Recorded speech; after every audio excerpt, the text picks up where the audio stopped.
아기를 안고 있을 때 아이를 내가 떨어뜨리면 어떡하지? 운전 중에 핸들을 확 내가 돌려버리면? 이런 생각들. 중요한 거는 이런 생각이 떠오른다고 해서 그 사람이 실제로 그런 행동을 하고 싶어서 그러는 건 아니라는 거예요.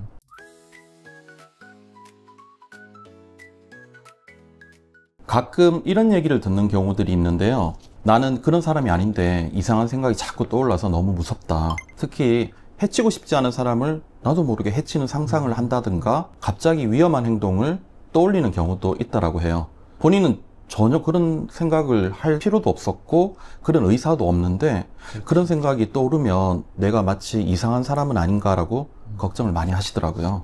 네, 그런 케이스도 좀 있는데요. 실제로 그런 침투 사고, 원하지 않는데 자꾸 머릿속에 끼어드는 그런 생각을 경험하시는 분들이 많아요.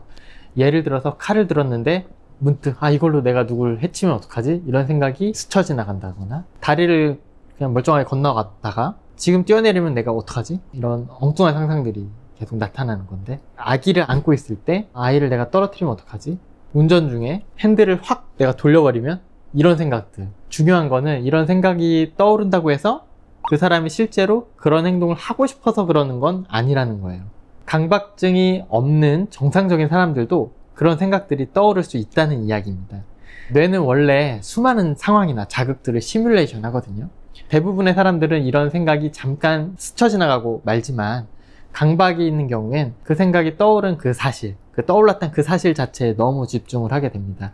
이 생각이 든 나 자체가 문제가 있는 건 아닐까? 자꾸 이런 생각을 하면서 불안이 더 커지고 생각을 자꾸 막으려고 애를 쓰고, 그런데 애를 쓰면은 그 생각이 더 자꾸 떠오르게 되는 거죠. 정상인과 강박증이 있는 환자분들의 차이는 생각의 내용이 아니라 그 생각에 대한 반응이에요. 맞아요. 그 생각하지 말자라는 생각이 오히려 그 생각을 더 강화시키는 결과, 이런 것들을 만들어낸다는 말이 있죠.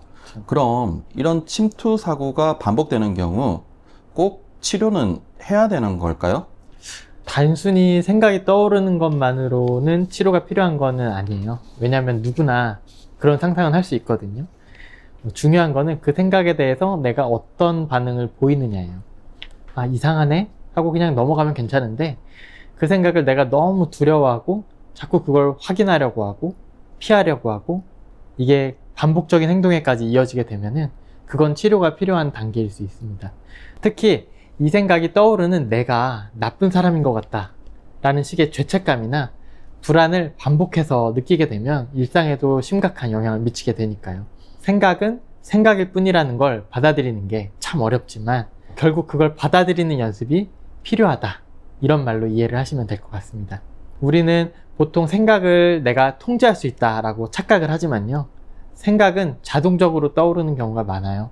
중요한 거는 그 생각이 떠올랐다라는 그 사실보다는 내가 그 생각에 어떻게 반응을 하느냐죠. 그래서 치료에서도 마음챙김이나 메타인지 같은 개념이 많이 강조가 돼요.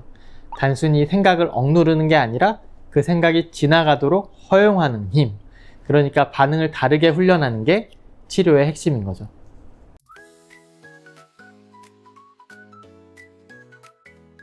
방금 이야기를 나눈 침투 사고나 반복되는 생각들, 사실 대부분 사람들은 제발 좀 그만 떠올렸으면 좋겠다라는 마음으로 막 지우려고 애쓰잖아요. 그렇죠. 네. 근데 그게 잘 안 되는 경우가 많죠. 아무리 애써도 계속 생각나고 오히려 더 또렷해지는 느낌까지 들고요. 네, 그런 거죠. 사람 뇌의 특성 중에 하나가 생각하지 말자 하고 다짐을 하는 순간 오히려 그 생각에 더 집중을 하게 된다는 거예요. 이걸 심리학에서 배꼽 효과라고 하는데요. 지금 당장 이 영상을 보고 계신 분들도 한번 해보시면 좋겠어요. 흰 곰을 절대 떠올리지 마세요 라고 하면 어떤가요? 머릿속에 하얀 곰이 그 즉시 확 떠오르잖아요. 강박적인 생각도 마찬가지입니다. 이 생각을 멈춰야 해 라고 할수록 뇌는 그 생각을 더 주의 깊게 감시를 하게 되고 결국 더 자주 떠오르게 되는 거예요. 오히려 생각하지 말자가 아니라 생각해도 괜찮다 라고 받아들이는 게 오히려 더 낫다는 거죠. 이게 굉장히 중요한 포인트거든요. 이 생각이 든다고 해서 내가 이상한 것도 아니고 실제로 행동으로 옮기게 되는 것도 아니잖아요. 그러니까 문제는 생각 자체가 아니라 그 생각을 두려워하고 억누르려고 하는 시도예요. 그래서 치료에서는 생각을 억제하는 게 아니라 지켜보는 연습을 합니다. 마치 강물이 흐르는 걸 그냥 바라보듯이 생각도 흘러가게 그냥 두는 거죠. 이런 생각이 또 떠올랐구나 하고 알아차리고 그냥 흘려보내는 거예요. 말씀을 들으면 말로는 그렇게 하면 되겠다라고 생각은 드는데 실제로 하기에는 좀 어려울 것 같다는 생각이 들거든요. 네. 그러면 구체적으로 어떻게 연습을 하면 될까요? 처음에는 정말 어려워요. 하지만 단계별로 차근차근 해보시면 됩니다. 먼저 그 생각이 떠올랐을 때 내가 또 이런 생각을 하고 있네 라고 마치 제3자가 된 것처럼 관찰을 해보시는 거예요. 예를 들어서 칼로 누군가를 해치는 생각이 문득 떠올랐다면 뇌가 지금 그런 시뮬레이션을 돌리고 있구나. 이건 그냥 시뮬레이션이지 뇌가 하고 있는 일이지 라고 생각을 해보는 거예요. 그러니까 마치 TV 채널을 이렇게 돌리다가 무서운 영화가 나왔을 때 이거 무서운 영화네 하고 그냥 다른 채널을 확 돌려버리는 것처럼요. 결국엔 강박적인 생각이 떠오르는 걸 막는 것보다는 내가 그 생각에 휘둘리지 않도록 거리를 두는 게 핵심이라는 이야기입니다. 강박은 생각이 문제라기보다는 그 생각에 대한 나의 반응이 쌓이고 굳어지면서 커지는 경우가 많거든요. 계속 반복되다 보면 뇌도 그 패턴에 익숙해져서 마치 자동재생처럼 이렇게 작동을 하게 돼요. 그래서 강박을 멈추고 싶다면 생각을 없애려고 시도하시기보다는 그 생각이 떠올라도 괜찮아 라고 받아들이는 훈련이 훨씬 효과적입니다. 그리고 그 과정에서 긴장을 완화하는 치료들을 함께 병행을 하시면요, 좀 더 빠르게 마음의 안정감을 되찾으실 수가 있어요.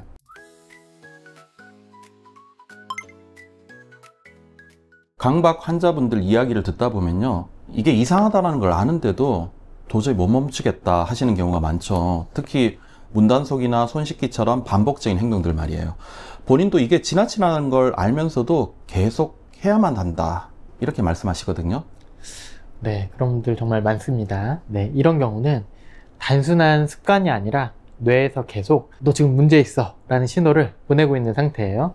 컴퓨터로 비유해보면 바이러스 백신 프로그램이 너무 예민하게 설정되어서 멀쩡한 파일까지 위험해 라고 경고하는 것과 비슷해요.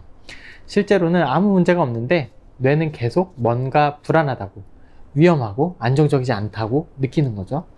그때 사람들은 그 불안과 불쾌감을 줄이기 위해 뭔가 행동을 하게 되는데요. 이게 바로 강박 행동이에요. 그런 행동이 반복이 될수록 점점 더 자주 하게 되고요. 처음엔 한두 번이던 게 나중에 10번, 20번이 되는 거죠. 이게 사실 뇌가 학습된 결과라고 볼 수가 있습니다. 한번 확인해서 불안이 좀 줄어든다 이런 경험을 하게 되면요, 뇌는 그거를 이거 효과적인 방법이구나 라고 기억을 해둬요. 그러니까 다음에 비슷한 상황이 생기면, 비슷한 불안이나 그런 불쾌한 느낌이 생기면 또 똑같은 행동을 반복을 하게 되는 거죠. 비유를 들면은 게임에서 어떤 특정 스킬을 쓰면은 몬스터가 쉽게 잘 잡히는 거예요. 그러면은 계속 그 스킬만 계속 습관처럼 쓰게 되는 것처럼요. 시간이 지나면은 행동의 횟수가 늘고 종류도 다양해지게 돼요.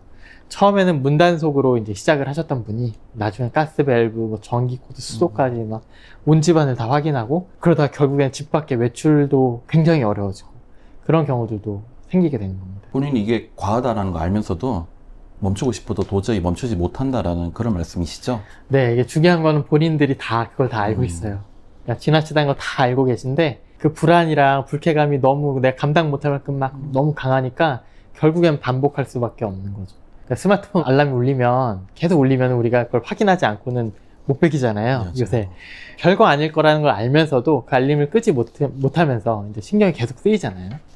강박도 마찬가지로 뇌에서 보내는 그런 알람이 너무 강해서 확인하지 않으면 견딜 수가 없는 거예요. 그렇기 때문에 치료 방향은 단순히 하지 마세요가 아니라 뇌가 그런 경고 신호를 덜 보내게끔 바꿔주는 게 핵심이라고 할 수 있습니다. 그러니까 억지로 행동을 참으라고 하면 오히려 더 불안해질 수 있고요. 뇌가 보내는 경고 신호의 강도를 낮추는 거에 집중을 해야 합니다. 과민해진 신경을 진정시키는 치료나 몸과 마음 전체의 긴장을 풀어주는 방법들을 함께 사용을 하는데요. 이게 쌓이면 뇌도 점점 괜찮다라는 쪽으로 반응을 바꾸기 시작해요. 그리고 이렇게 바뀐 반응이 반복이 되면 결국 뇌의 패턴 자체가 달라집니다. 뇌가 보내는 불안 신호가 점점 줄어들면서 일상이 훨씬 편해지는 거죠. 지금까지 더 건강하게 즐기자 헬스인 뉴스였습니다.